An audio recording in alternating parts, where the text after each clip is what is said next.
এখন থেকে আপনার প্রিয় সিরিয়ালগুলো ফ্রিতে দেখুন এক্সক্লুসিভলি শুধুমাত্র সান নেক্সটে। এখনই অ্যাপ ডাউনলোড করুন। মোহিত বাবু কি করছেন কি আমার কথাটা শুনুন। মোহিত বাবু কেন ভাবে অশান্তি করছেন? অশান্তি অশান্তি আমি করছি? আচ্ছা কেন আমি এখানে আসতে পারি না নাকি? আমি এলে তোমার খুব অসুবিধা হচ্ছে, তোমার সব প্ল্যান নষ্ট হয়ে যাবে। হ্যাঁ নষ্ট হয়ে যাবে, এবার যান এখানে। তাহলে শুনে রাখো, আমি চাই তোমার সব প্ল্যান নষ্ট হোক। আরে এত দূর এসে তোমার আকাশের সঙ্গে দেখা করবো না? যার সঙ্গে তুমি নিজের ভবিষ্যৎ গড়ার স্বপ্ন দেখছো তার সঙ্গে দেখা করো। আসো আসো দেখা করো। কেউ যাবে না? পাখিটা এখনো আসছে না, এদিকে কৌশিকটাকেও ফোনে পাচ্ছি না। পুলিশ আদৌ কোনো স্টেপ নিল কিনা কে জানে।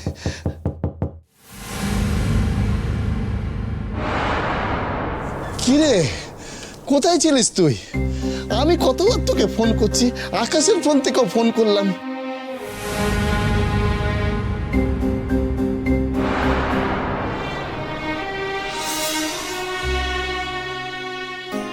পাখি কি তোমার সঙ্গে ছিল রোহিত? আসলে বাবা, একটা জরুরি কাজে আমি মোহিত বাবুর সঙ্গে দেখা করতে গেছিলাম। অনেক রাত হয়ে গেছে বলে উনি আমাকে বাড়ি ছাড়তে এসেছেন। মোহিত বাবু? পাখি মোহিত বাবুর সঙ্গে দেখা করতে গেছিল?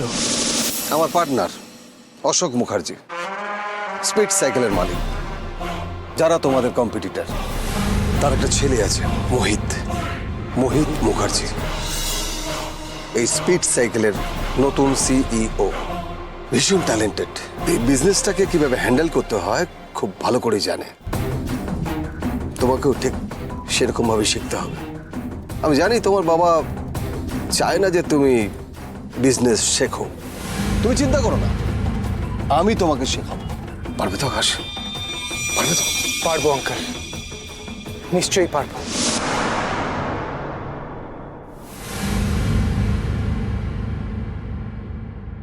ইনি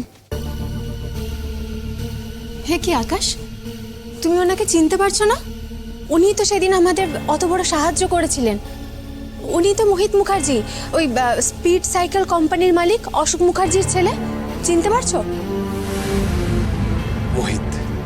মোহিত মুখার্জি, এই স্পিড সাইকেলের নতুন সিইও। ভীষণ ট্যালেন্টেড, এই স্পিড সাইকেলের নতুন বিজনেসটাকে কিভাবে হ্যান্ডেল করতে হয় খুব ভালো করে, ভীষণ ট্যালেন্টেড। তাহলে আমি যা ভাবছি তাই সত্যি, এই মোহিতই তাহলে সেই মোহিত।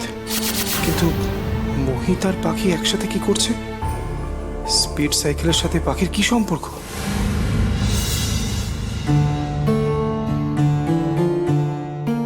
মোহিত বাবু, আমি তো বাড়ি ফিরে গেছি। আমার মনে হয় এবার আপনারও বাড়ি ফেরা উচিত, দেরি না করাই ভালো।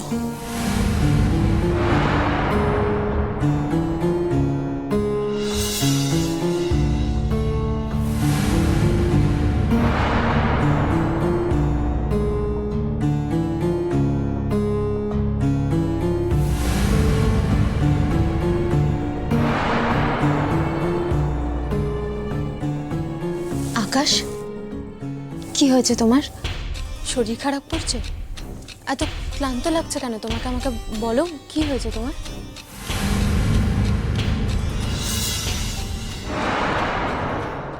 আজ সারাদিন ধরে ওর মাথায় অনেক কিছু চলছে রে পাখি। কখনো ভয় পাচ্ছে, কখনো ঘাবড়ে যাচ্ছে, একবার তো অজ্ঞান হয়েও গিয়েছিল।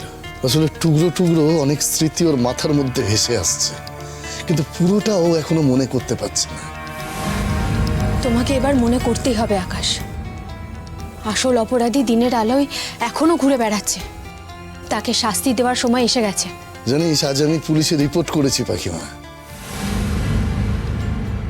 ওই অশোক মুখার্জির নামে।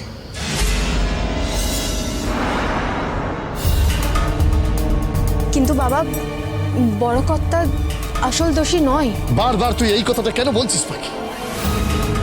আকাশ যেভাবে ওই ছবিটা দেখে রিয়াক্ট করেছে, তাতে ওই কাজটা অশোক মুখার্জি ছাড়া আর কেউ করে। কারণ আমার কাছে এখন অন্য একটা প্রমাণ আছে। প্রমাণ? কি প্রমাণ? বলছি বাবা, আমি সব বলছি, তুমি দয়া করে একটু শান্ত হও। আকাশ, আমি তোমাকে একটা ভিডিও দেখাবো। তোমাকে কিন্তু মনের জোর নিয়ে দেখতে হবে, ভয় পেলে চলবে না। সাহস করে লড়াই করলে তবে এই রহস্যটা সমাধান করতে পারবো আমরা। দেখো তো এই এই এই ভিডিওটা ভালো করে দেখো। এই লোকটাকে তুমি চিনতে পারছো?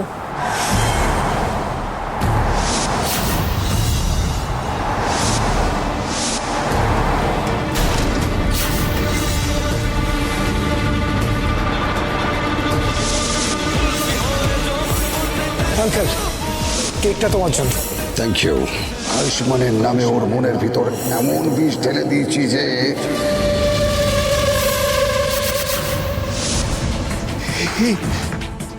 আকাশ, আকাশ কিছু মনে পড়ছে তোমার? বলো আমাদেরকে। এই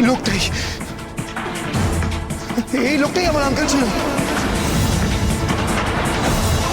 এই লোকটাই আমার বাবাকে বিপদে ফেলতে চেয়েছিল, আমার হাত ধরে সবকিছু শেষ করতে চেয়েছিল। আমার সব মনে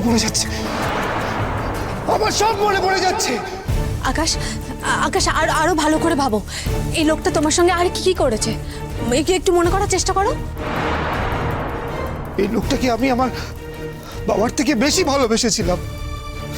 ভেবেছিলাম এই লোকটা থেকে ভালো মানুষ আর কেউ হয় না, কিন্তু ভালো মানুষের আড়ালে এই লোকটা একটা শয়তান। এই লোকটাই আমাকে মেরে ফেলতে চেয়েছিল। বাবা, বাকি এই লোকটা আবার আসবে, এই লোকটা আবার আসবে। ভয় নেই আকাশ, এবার আমরা সবাই আছি তো। তার মানে আমি কি দেখছি? অশোক মুখার্জি কালপ্রিট নয়। হ্যাঁ বাবা,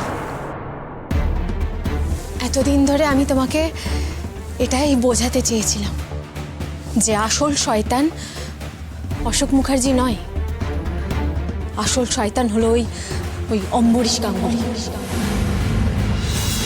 আর যে ছবিটা দেখে আকাশ ভয় পাচ্ছিল সেই ছবিটা অম্বরীশ বাবুরই ছিল। উনিও সবার সঙ্গে ওই ছবিতে ছিলেন। আমার খুব চেনা চেনা লাগছে।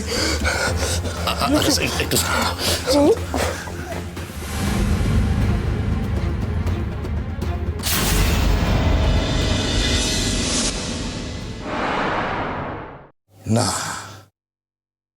আর আমি সহ্য করব না পাখিমা। আমার জীবন থেকে আমার ছেলেকে যে শয়তানটা কেড়ে নিয়েছে তাকে আমি নিজের হাতে শাস্তি দেব। চল আকাশ। দাঁড়াও বাবা, এখনো কেন আটকাচ্ছিস আমাকে? প্রমাণ তো আমাদের হাতের মুঠো এসে গেছে। আকাশে তো সবকিছু মনে পড়ে গেছে, আর তো কোথাও কোনো অসুবিধা নেই।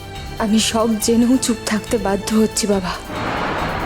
তোমাকে কি করে বলি যে এখন আমাদের সামনে কত বড় বিপদ।